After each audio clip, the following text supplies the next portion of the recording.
Saludos cordiales, doctor y compañeros. Les saluda Carlos Jafet Sumarán Núñez. Yo el día voy a exponer sobre la hipertensión intraabdominal y el síndrome compartimental. Primero vamos a definir los conceptos básicos. ¿Qué es la presión intraabdominal, que más conocida como PIA? Es la presión dentro de la cavidad abdominal generada por el contenido abdominal y la estructura adyacentes. Aumenta con la inspiración y disminuye con la expiración, según la concentración y relajación del diafragma, respectivamente. Presenta variaciones con la respiración, pero en condiciones normales fluctúa de 5 miligramos de mercurio y en adultos críticamente enfermos de 5 a 7. La PIA aumenta en obesos y en embarazadas en una relación de 9 a 14. En el caso de la hipertensión intraabdominal, se refiere cuando se produce cuando el contenido abdominal, sea visceral o no visceral, en expansión, excede la capacidad continente de la pared abdominal en todo su conjunto, constituido por estructuras inextensibles, como es la caja ósea subcostal, el eje vertebral asociado a mucosas estructurales paraespinales. También tenemos acá que la condición patológica está sostenida o repetitiva con la elevación de una PIA mayor de 12 miligramos sobre mercurio. El síndrome compartimental abdominal es una PIA sostenida mayor de 20 miligramos de mercurio, con o sin una disminución de 60 milímetros de mercurio asociada a datos de disfunción orgánica. El síndrome compartimental abdominal es el síndrome que define la presencia de una PIA de 20 miligramos o más, asociado o no a una presión de perfusión abdominal menor de 60 miligramos, con registro de mínimo de 3 mediciones estandarizadas, y falla uno o múltiples sistemas orgánicos que no deben estar presentes previamente. En el caso de la presión de perfusión abdominal, se resta la presión abdominal media con la presión intraabdominal, y ese es el resultado de la presión de la perfusión abdominal. Es un indicador de la perfusión de las vísceras abdominales. Entonces podemos decir que la hipertensión intraabdominal y el síndrome compartimental están relacionados con la disfunción orgánica y son complicaciones que pueden ser mortales para pacientes enfermos.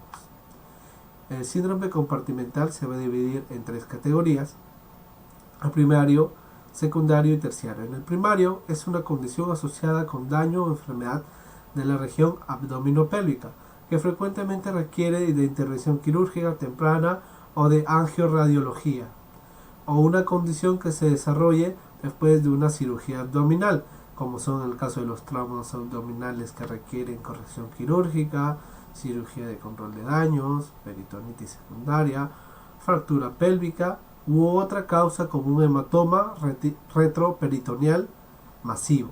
En el caso de la síndrome compartimental secundario, se define como toda condición que determine un aumento de la PIA y falla orgánica que no sea de causa abdominal.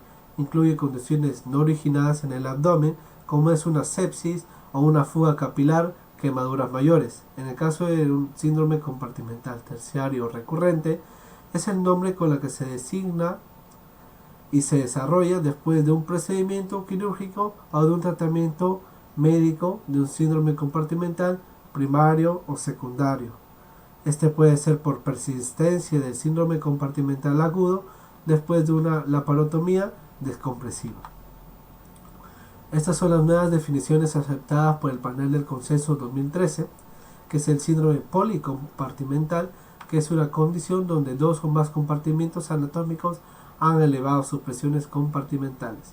El compliance abdominal es una medida de la facilidad de expansión abdominal que está determinada por la elasticidad de la pared abdominal y el diafragma. Debe expresarse como el cambio en el volumen intraabdominal por un cambio de la PIA. Abdomen abierto: aquel que requiere un cierre abdominal temporal debido a que la piel y la fascia no cierra después de la laparotomía. Lateralización de pared abdominal: aquel que requiere un cierre abdominal temporal debido a la piel y la fascia no cierra después de la laparotomía. La presión de perfusión abdominal calculada como la presión arterial media menos la presión intraabdominal, se ha propuesto como un indicador de perfusión de vísceras abdominales. En algunos estudios, este parámetro demostró tener una alta sensibilidad para predecir la evolución de los pacientes con hipertensión intraabdominal y síndrome compartimental agudo. Un valor mayor de 60 miligramos de mercurio es un indicador de una buena evolución correlacionado con una mayor supervivencia. Los factores de riesgo para una IA o una SA es la disminución de la distensibilidad de la pared abdominal, que puede darse por cirugía abdominal, trauma mayor, quemaduras mayores, incremento intraabdominal, distensión gástrica, ilio o vólvulo. En el caso del incremento de contenidos abdominales, tenemos la pancreatitis aguda, distensión abdominal, hemoperitoneo, neumoperitoneo, infección intraabdominal, incluyendo los abscesos, tumores intraabdominales o retroperitoneales. La fuga capilar y reanimación con de líquidos, tenemos a la acidosis, la paratomía de control de daños y la hipotermia. En el misceláneo tenemos la edad, mayores de 50 y 40 años, reparación de hernia incisional masiva, obesidad, aumento de la masa corporal. El monitoreo de la PIA, según los estudios, han demostrado que el juicio clínico o la exploración física no son fiables para predecir una IA o un síndrome compartimental agudo. La elevación de la PIA es la que diagnostica la hipertensión intraabdominal aguda y predice una síndrome compartimental agudo. Se ha descrito una gran variedad de métodos discontinuos para determinarla, como son los métodos de medida directos, como es la punción directa, y las medidas indirectas, que es la transvesical, transgástrico, transcolónico y transuterino. De todos estos métodos, la medida transvesical o intravesical es la más utilizada a nivel mundial y aceptada por la asociación, debido a su simplicidad y bajo costo. Para medir la PIA intravesical, debe introducirse de forma estéril 25 ml de solución salina isotónica en la vejiga, pinzar la conexión a la bolsa de diuresis para evitar la salida de dicha solución y enseguida medir con un manómetro o con una conexión del sistema de presión venosa el valor de la presión intravesical.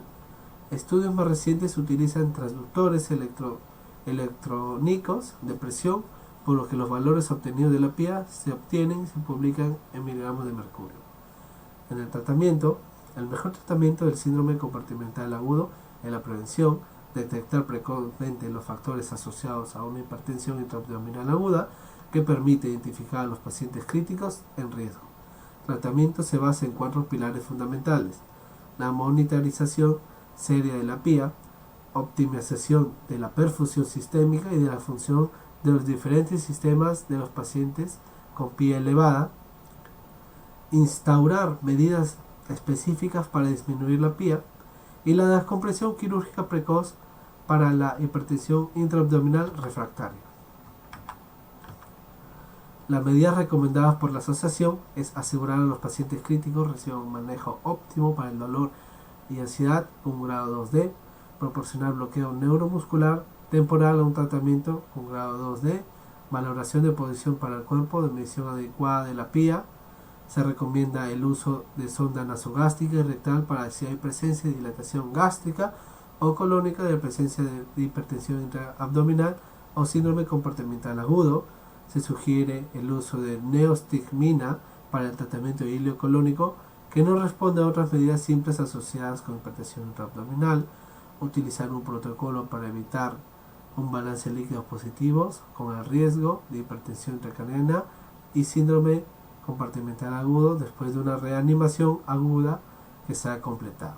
En el último caso, en este caso el consenso no recomienda el uso de diuréticos para la remoción de líquidos en pacientes termodinámicamente estables con una hipertensión intraabdominal después de la resucitación de agua de líquidos. Muchas gracias.